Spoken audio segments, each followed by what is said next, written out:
Arrancamos este ciclo de conferencias con el profesor Antonio Ariño Villarroya. La verdad es que es un verdadero placer presentarte, Toni, una de las voces más reconocidas de la sociología española y sin duda una figura fundamental para comprender la evolución reciente de nuestra universidad, de la Universidad de Valencia. Antonio Ariño nació en Ayepuz, en un pequeño municipio de la provincia de Teruel, y ha dedicado toda su trayectoria académica a estudiar cómo las sociedades construyen cultura, comunidad y bienestar. Catedrático de Sociología y actualmente profesor emérito de nuestra universidad, ha desarrollado una brillante carrera docente e investigadora con importantes aportaciones en el ámbito de la sociología de la cultura, las desigualdades sociales y las políticas de bienestar social. Su compromiso con la universidad ha ido mucho más allá de la docencia y la investigación, casi 2 décadas dedicado al desempeño de distintas responsabilidades como vicerrector, y fue uno de los principales impulsores de una idea que hoy compartimos plenamente: que la universidad no solo debe generar conocimiento, sino también ponerlo al servicio de la sociedad, haciendo de la cultura una auténtica misión universitaria. Esta trayectoria ha sido reconocida recientemente con el Premio Nacional de Sociología y Ciencia Política, concedido por el Centro de Investigaciones Sociológicas, un reconocimiento que destaca toda una vida dedicada al pensamiento, la investigación y al servicio público. Hoy nos acompañará para hablarnos de cuidados, ciencia y bienestar, un tema que conecta de forma extraordinaria con muchas de las cuestiones que han surgido de su trabajo en relación a cómo construimos sociedades más cohesionadas, cómo fortalecemos el bienestar colectivo y cómo el conocimiento puede contribuir a mejorar la vida de las personas. Antonio, es un auténtico privilegio contar hoy aquí contigo. Son más de 30 años los que nos conocemos, así que bienvenido y muchísimas gracias por acompañarnos. Buen día, buenos días. Muchísimas gracias a Ana por esta presentación tan generosa que resulta abrumadora, ¿no? Sí, la verdad es que la vida ya es larga y se muestra, ¿no?, en las canas, ¿verdad? Aunque yo tengo suerte de no tener entradas muy grandes, pero el pelo blanco ya hace tiempo. Hablar de cuidados, ciencia y bienestar me pareció desde el principio una idea magnífica, aunque yo no sabía cómo iba a enhebrar las tres, no lo sabía, ¿no? Porque esto es una tarea también de enhebrar. Así que dedicaré el primer minuto a contaros cuál es el argumento que quiero desarrollar y luego trataré de desarrollarlo, pero si se queda a lo mejor a medias, pues no importará tanto, porque podréis leer el texto después y no quiero robar el tiempo a Pilar Serra, que tiene que hablar inmediatamente después de mí. La idea parte de una pregunta. ¿El resto de los animales vivos en el planeta cuidan? ¿Cuidan de sus hijos? ¿Cuidan de sus progenitores? ¿Cuidan de sus hermanitos, hermanas, enfermos, discapacitados, etcétera, etcétera?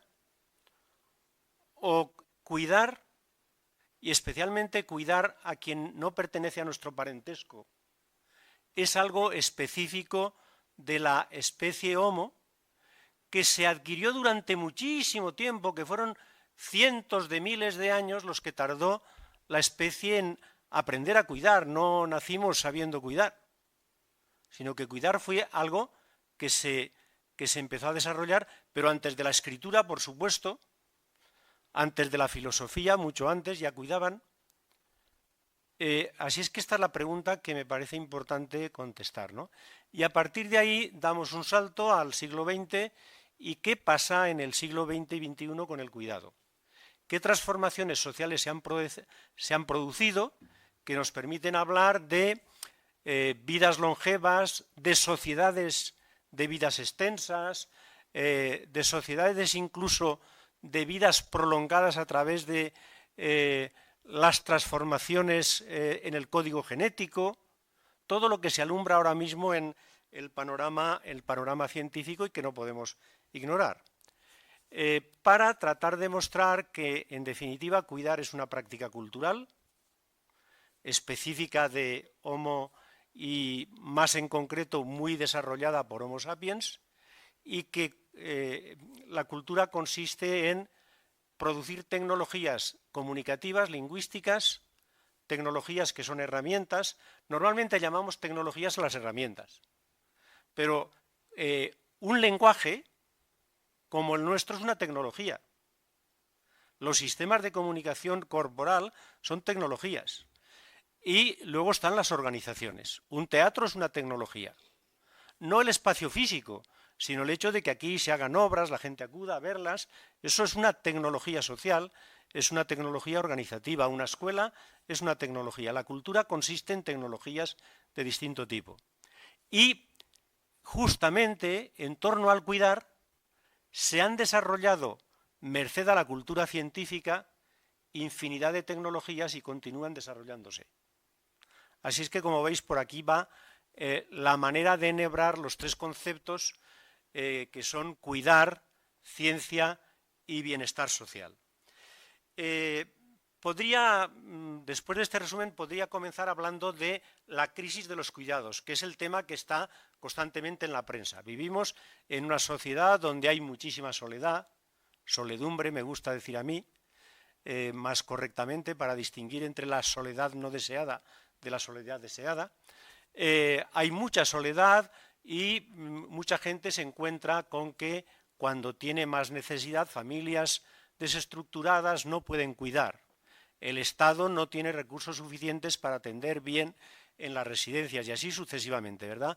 Asistimos a una crisis masiva de los cuidados, se dice. Bueno, no voy a decir que no, pero vamos a hacer otro recorrido, como ya os he dicho, ¿no? Entonces vamos a plantearnos ¿dónde está el principio de la cultura?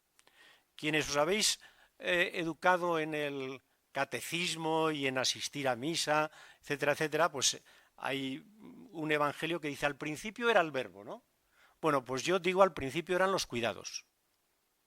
Al principio, en la evolución de Homo y su conversión en un ser cultural, estuvieron los cuidados. ¿Por qué? Pues porque la arqueología nos ha mostrado, tenemos ya evidencias suficientes como para decir que cuidar a las crías es algo que desde luego hacen las golondrinas. Yo las he visto estas mañanas al lado de mi casa, cómo están cuidando y alimentando a las crías, no paran de llevarles comida, incluso tratan de incitarles a que salten a volar. Cuidar a las crías es algo que hacen prácticamente todos los seres vivos, aunque algunos también se las comen. Algunos también se las comen, ¿verdad? Aceptamos eso. Pero cuidar a las personas que no se valen por sí mismas para sobrevivir, sean familiares o no, tengan relación de parentesco o no, ¿esto lo hacen otros seres vivos? Si a alguien se le ha ocurrido alguna imagen que ha visto en uno de estos documentales o reportajes, a mí me encantaría escucharlo. Yo he preguntado a biólogos, etcétera, etcétera, y me dicen, bueno, habría que mirar con mucho detalle, pero evidencia no hay. Sin embargo, fijaros, sí que tenemos restos arqueológicos. Los más antiguos son de 1,8 millones de años. Hay una cueva en Georgia, la cueva de Dmanisi, que se han encontrado cerebros. En uno de ellos, el cerebro solamente tiene, los huesos del cerebro solamente conserva un diente. Y la investigación que han realizado sobre este caso es que los otros dientes los perdió mucho antes en su vida, llegó a una cierta edad madura y si no podía masticar, ¿cómo pudo sobrevivir? Hace como 1,8 millones de años. ¿Cómo pudo sobrevivir? Por lo tanto, ahí hay una hipótesis que es que sobrevivió porque alguien pensó que solamente tenía que darle líquidos o masticar la comida por él y dársela ya masticada. Segundo caso, mucho más reciente, he elegido 3 casos de distintas épocas. En la cueva de Sanidar se hallan los restos de un neandertal que vivió hace unos 45.000 años. Se trata de un adulto mayor también, como el anterior, que había perdido el uso de un brazo, se le había convertido ese brazo en una extremidad inútil, no podía hacer nada con ella, y al mismo tiempo tenía una lesión grave en una pierna. Bueno, pues con estas dificultades, más traumatismos craneales, sobrevivió mucho después de sufrirlas. ¿Cómo pudo sobrevivir después de sufrirlas? Si el grupo, alguien del grupo, no se dedicó a ayudarle en todo lo que tenía necesidad.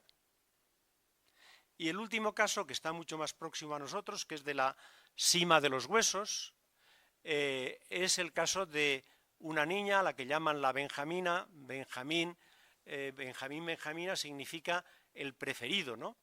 Es una palabra hebrea y la han utilizado para nombrarla. Y en este caso, esta niña tiene una alteración craneal congénita que es compatible con lo que llaman los expertos una craneosinostosis.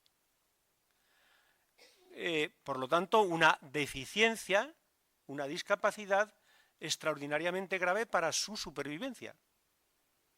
¿Cómo pudo seguir adelante?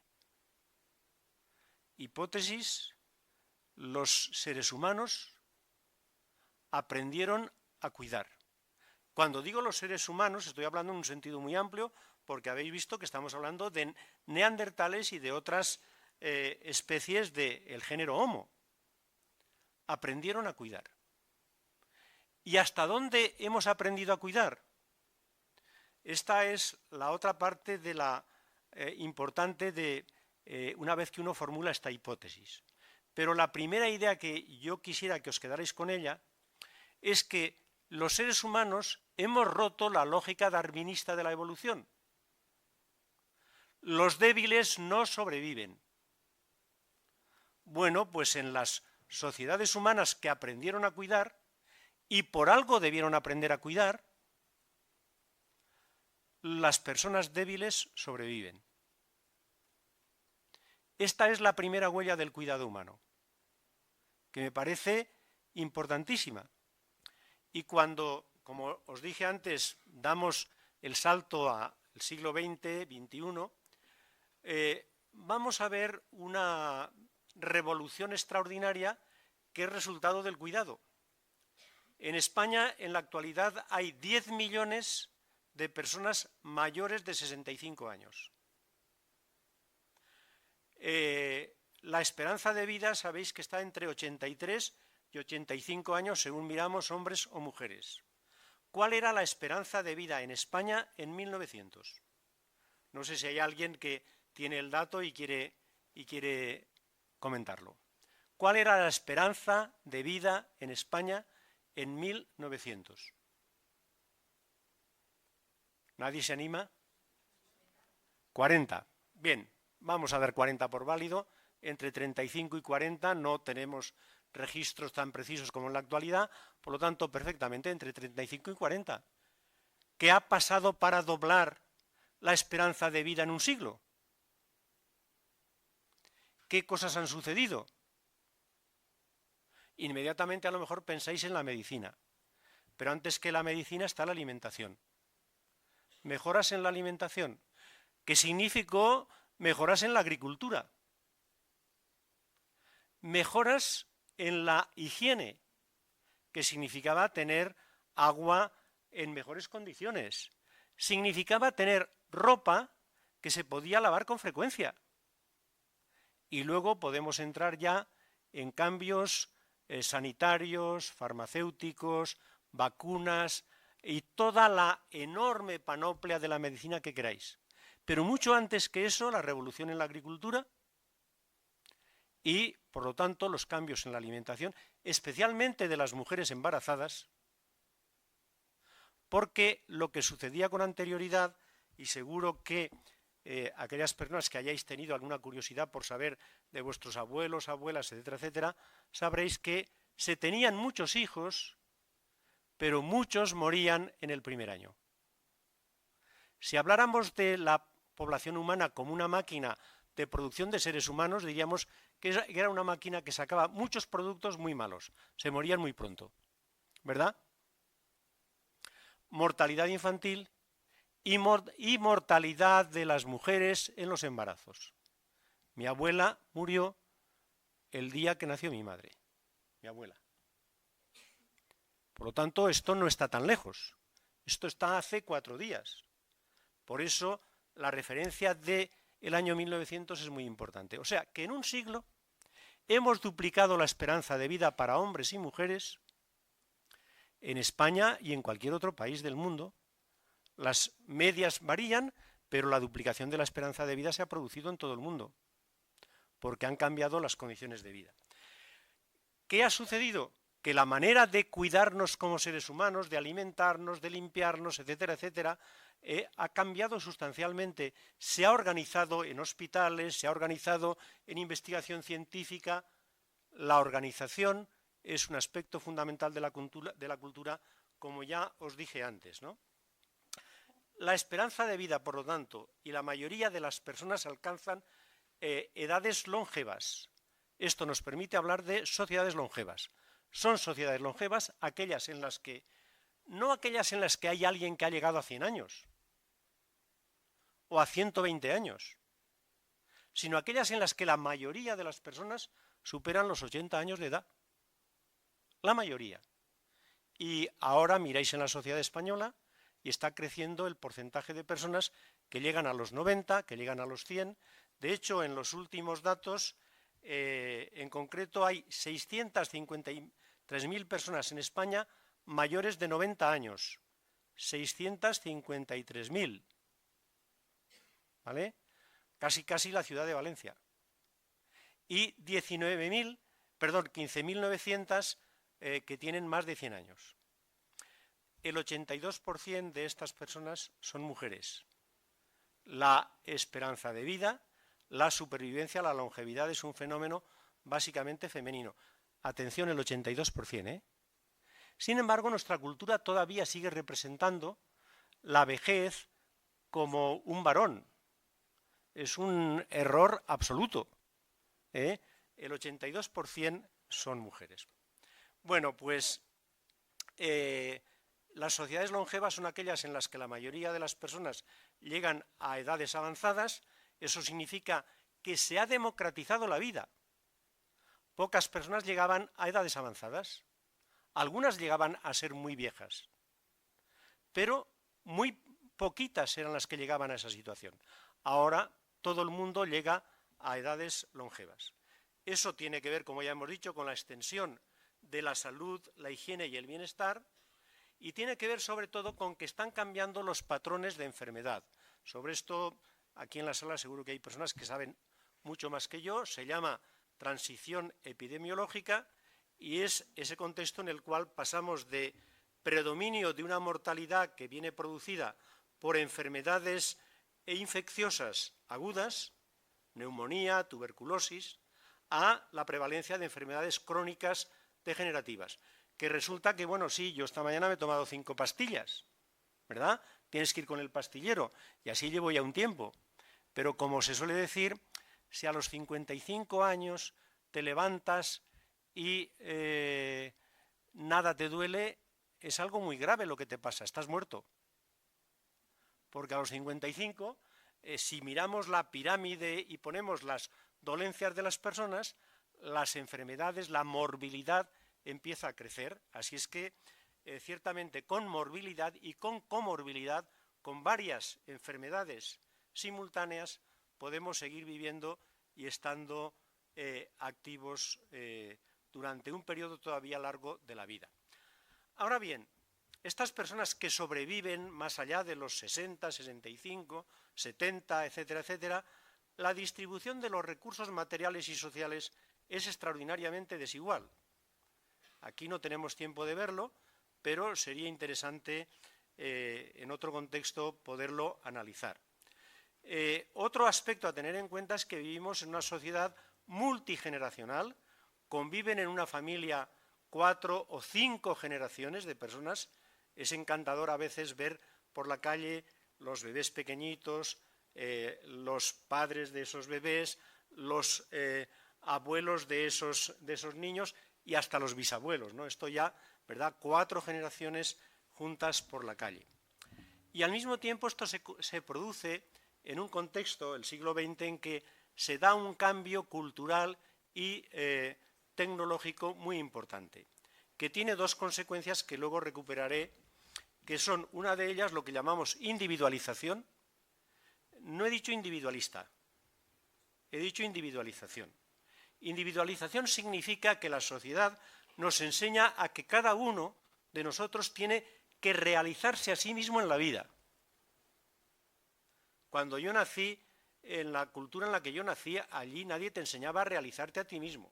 Tú tenías que realizar a tu familia. Y todavía cuando yo voy a mi pueblo no me preguntan quién soy yo, me preguntan de quién soy. Y yo tengo que decir el mote de mi familia y con el mote de mi familia me identifican. Y esto significaba que alguna persona, cuando los padres se ponían enfermos, tenía que quedarse soltera para cuidarlos, generalmente alguna hija. Significaba que la familia exigía sacrificios. Mientras que en la actualidad los padres, profesorado, todos inculcan a cada uno de nosotros que tenemos que autorrealizarnos. Es una trampa tremenda, porque esto de la autorrealización no es como una cebolla a la que le vas quitando capas y dices, una vez que le vaya quitando las capas, allí estaré yo. Yo no está en ningún sitio, ¿verdad? Y es una trampa tremenda que genera eso que llamamos soledad y eso que llamamos malestar emocional, ¿verdad? Especialmente entre la gente joven. Los cambios tecnológicos siempre tienen, genera también la impresión de que tú no le debes nada a nadie. Fijaros, esto es muy importante. De que mi opinión vale lo mismo que la de cualquiera. Estas expresiones que son típicas en la actualidad son las expresiones de una individualización. Insisto, no del individualismo. El individualismo es una cuestión moral que ahora no entro. Individualización es darle la máxima importancia a la realización personal. Y esta es la característica de nuestra sociedad. Por eso, en nuestra sociedad se celebra el cumpleaños y no se celebra el Día del Santo. Este es un cambio muy significativo. Y en el colegio un día tú eres el centro. El día de tu cumpleaños eres el centro. Hay toda una serie de elementos culturales que es muy interesante tener en cuenta para ver este cambio. El segundo cambio de la tecnología contemporánea en relación con la edad es que todo lo que uno aprende se vuelve obsoleto al poco tiempo. Cuando llevamos vidas largas, ya no sirve, bueno, yo fui a la escuela y con lo que aprendí allí ya me puedo valer para toda la vida. No. Y yo también puedo ser un ejemplo. Yo tengo que socializarme ahora en la IA, que me resulta más difícil que a mis hijas o a mi nieta. Me resulta mucho más difícil, no pertenece a mi manera de entender el mundo, ¿verdad? Por lo tanto, uno tiene que estar socializándose constantemente, mientras que en aquella sociedad había una estabilidad muy grande y un buen sistema educativo te duraba para toda la vida. Ahora no, se vuelve todo obsoleto con una enorme celeridad. Bueno, pues demos un pequeño salto. A esta sociedad que estamos viviendo ahora, yo la llamo la sociedad de las vidas extensas, porque es una sociedad en la cual el potencial genético de desarrollo que cada uno de nosotros tenemos, lo desarrollamos al máximo de la longevidad. Pero estamos entrando en una nueva fase, que es la tentativa de que las vidas no solo sean extensas, sino que les vamos a poner un prolongador, las vamos a alargar. Y este cambio tiene que ver con la ingeniería genética. Hay toda, si a alguien le interesa el tema, pues os recomiendo, por la cuestión de la ciencia, os recomiendo entrar, por ejemplo, a una web que se llama Altos Lab, entráis a esa web, donde encontraréis a 4 premios Nobel especialistas en senescencia y en regeneración genética, que han sido contratados por multimillonarios del planeta, entre ellos Sam Altman, Jeff Bezos, Iri Milner, Peter Thiel. Los han contratado para que se dediquen a investigar cómo se puede alargar, prolongar la vida de los seres humanos 200, 300, 500 años. Y si este tema os interesa y pensáis que no es una tontería, y yo creo que no es una tontería desde el momento en que científicos como el español Ispizúa están trabajando ahí, y premios Nobel, como os he comentado, encontraréis que la idea fundamental sobre la cual trabajan es que el código genético se puede modificar, y modificando el código genético se modifica la muerte de las células, lo que se llama células senescentes, y la vejez se puede definir como una enfermedad. ¿Esto qué significa? No imaginemos ahora que alguien de las personas que está aquí va a vivir 500 años. Entre otras cosas porque uno de los factores que tiene que ver con el envejecimiento es la telomerasa. Y la telomerasa va perdiendo los, no sé cómo se llaman, los bastoncitos que atan los extremos, los va perdiendo desde el momento de nacer. O sea que las personas más jóvenes todavía a lo mejor os podríais hacer tratamientos de telomerasa, pero las personas que aquí tenéis más de 40 ya no os podéis hacer tratamientos de telomerasa. Así es que ya no podemos soñar en eso, ¿no? Yo se lo pregunté a una científica un día que estaba dando la conferencia, digo, bueno, ¿y yo qué podría hacer? Esto hace ya 10 o 15 años. Dice, tú no puedes hacer nada más que come bien, hace ejercicio, etcétera, etcétera, pero de la prolongación de la vida a ti ya no te va a llegar, ¿no? Pero sí que es importante que lo tengamos en cuenta. ¿Por qué? Porque la pregunta con la cual tendré que ir cerrando, ¿no? La pregunta con la cual tengo que ir cerrando es, muy bien, prolongamos la vida. ¿Y la calidad de la vida? ¿Y el bienestar de la vida? Esta es la pregunta. Y lo que sabemos en este momento es que las enfermedades gravemente degenerativas afectan a un porcentaje importantísimo de la población, cada vez más creciente, y que permiten distinguir entre esperanza de vida en salud y esperanza de vida en discapacidad. Y esa esperanza de vida en discapacidad en España está entre 5 y 7 años. No le toca a todo el mundo. Hay gente a la que le tocan 10, hay gente a la que le tocan 15, hay gente a la que le toca una muerte rápida, como me decía una mujer un día en una residencia, yo vull mitja hora. O sea, yo en mitja hora me conformé, ya no vull més, ¿no? Una cosa molt ràpida. Pero la esperanza de vida media con discapacidad está entre 5 y 7 años. Esto significa que quienes estamos aquí tenemos todos los boletos de la lotería para tener un periodo de nuestra vida, de eso que llaman los economistas vida prospectiva, que estás mirando al final y el final no llega, ¿verdad? Con enfermedades gravemente discapacitantes. ¿Cómo vamos a abordar esto en un contexto en que eso que yo llamé individualización y que afecta a la transformación de la familia, que afecta a la transformación de las redes familiares, etcétera, etcétera, se convierte en un fenómeno dominante y en el que las personas tienen que estar comprometidas a lo largo de toda su vida con el proceso educativo para obtener los ingresos que les permitirán vivir? Estamos en un contexto de fragilización de las redes de solidaridad.